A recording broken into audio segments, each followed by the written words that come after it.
शायद सरकार की लापरवाही से आज राजधानी के उरला से लगे हुए कन्हेरा गांव में 50 से अधिक गायों की मौत हो गई। गांव वाले बताते हैं कि एक शासकीय गोडाउन जिसे सरकार ने नाम के लिए किराए में ले रखा था, उस गोडाउन को खाली किया गया। उसका वहाँ पर जो भी कचरा सामग्री थी, जो भी सड़े गले पदार्थ थे, उसको शमशान के घाट फेंका गया था, जिसे गायों ने खा लिया। उसके कारण बड़ी संख्या में गायों की मौत हो गई है। पूरा शमशान के आसपास सिर्फ गायों की लाशें दिख रही है। बेहद ही विभत्स मंजर है वहाँ पे।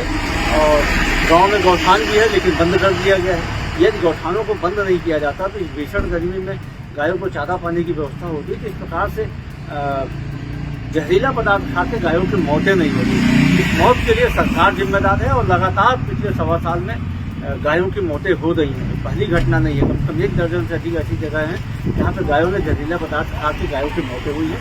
इस मौत की सरकार जिम्मेदारी ले। इस घटना का जो भी दोषी उनके खिलाफ कड़ी कार्रवाई होगी।